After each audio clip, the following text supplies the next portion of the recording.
Radio Flamme. Le patin des années 80 fait son retour. C'est très tendance, très mode. Lucie, notre chroniqueuse à Cannes, pratique le roller quad. Je lui ai posé quelques questions. Bonjour Lucie. Bonjour Brigitte. Lucie, quelles sont les qualités essentielles pour pratiquer ce sport? Tout dépend de ce qu'on veut faire. Je pense que si ce qu'on souhaite, c'est rouler sur une piste cyclable, il n'y a pas besoin d'avoir de compétences ou de qualités particulières. Après, si on souhaite faire quelques figures, je pense qu'il va falloir avoir déjà une petite capacité artistique ou en tout cas une envie de se diriger vers quelque chose de plus artistique. Quelle est la différence entre le roller en ligne et le quad? Moi, j'ai fait du patinage artistique. En ce qui me concerne, le roller en ligne est plus éloigné pour moi de la sensation du patin à glace que le roller en quad. Bon, il faut déjà partir de la différence tout court du patin à glace et du roller. C'est que le patin à glace, c'est la glace qui glisse et vous êtes fixe. Et le roller, ce sont les roues qui roulent et le sol qui est fixe. Et je retrouve les sensations du patinage artistique sur la glace dans le quad avec les quatre roues, plus étonnamment qu'avec un patin en ligne. Notamment, par exemple, quand il s'agit de faire tourner le patin sur lui-même. Je trouve qu'un patin en ligne est beaucoup plus rigide et beaucoup plus difficile à faire tourner. Donc, il va falloir lever davantage les roues avant ou les roues arrière pour avoir cette sensation de glisse qu'on a sur la glace, alors qu'avec des quads, je peux jouer sur mes deux pieds, je peux jouer davantage sur les deux roues, sur des angles de droite ou de gauche, d'intérieur, d'extérieur, etc. Donc pour ma part, je vois une différence à ce niveau-là. Le roller en ligne ayant quatre roues parfaitement alignées, alors que le quad va avoir deux roues à l'avant et deux roues à l'arrière. Lucie, peux-tu nous parler de l'équipement? Quel est l'équipement de base à prévoir et Alors, éventuellement quel budget? C'est très peu cher un équipement de protection. On va être sur une quinzaine, trentaine d'euros selon voilà l'esthétique du matériel.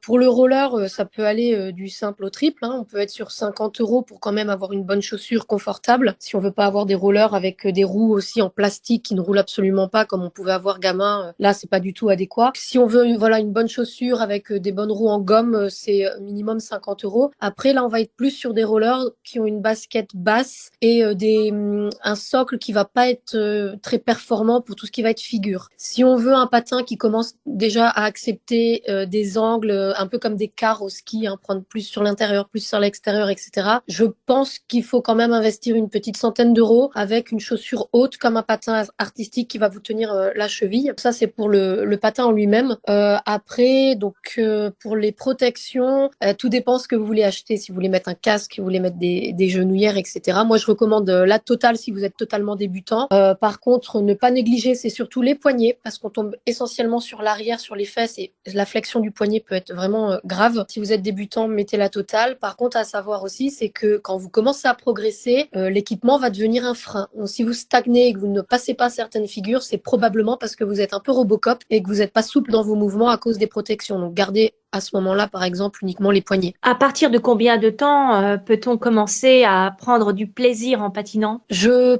pense sincèrement qu'on peut en prendre vraiment dès les premières secondes, dès les premiers instants. Alors, si vous êtes vraiment une catastrophe sur des rollers et que vous partez constamment sur les fesses, moi, je vous conseille tout simplement, c'est de les garder à la maison et d'avancer en vous tenant à vos chaises, à vos canapés, à votre chambre, en faisant vos activités de tous les jours. Votre cerveau va s'habituer à cette nouvelle sensation, à cette nouvelle position. Et quand vous allez vouloir en faire à l'extérieur, les premières sensations vont déjà être beaucoup plus agréables et vous allez prendre du plaisir tout de suite. Moi, je dirais qu'en une semaine, déjà, n'importe qui est capable de tenir sur des rollers en ayant fait un minimum d'effort ou d'investissement physique. Y a-t-il des erreurs à éviter? Oui, je dirais que l'une des principales erreurs à éviter, c'est de vouloir faire du roller et de savoir faire du roller avant de savoir tomber.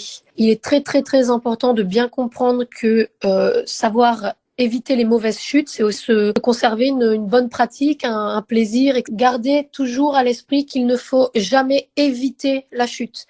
Les mouvements de bras pour essayer de se rétablir, c'est encore pire en fait. Ça fait que vous perdez davantage votre équilibre. Donc quand vous perdez l'équilibre, que vous sentez que vous ne contrôlez plus l'affaire ou que c'est fichu, juste vous laissez en fait, vous tombez calmement sur le côté. Moi je recommande le côté, c'est plus confortable que de risquer un coccyx. Surtout quand on a les protections au départ, voilà, profitez de ces choses-là pour se laisser glisser, se laisser tomber confortablement plutôt que de résister ou d'essayer de maintenir l'équilibre.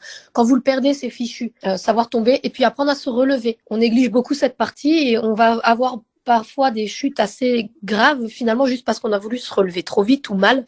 Et voilà, on faut pas oublier qu'on est nous-mêmes sur les roues. Donc ça, c'est une des premières erreurs à éviter. La deuxième erreur, je dirais que c'est de vouloir faire, par exemple, du patin artistique avec des rollers de derby. Donc, je vous disais des rollers de course qui n'ont que pour avantage d'aller très vite, mais qui ne vont pas du tout être flexibles sur l'intérieur et l'extérieur.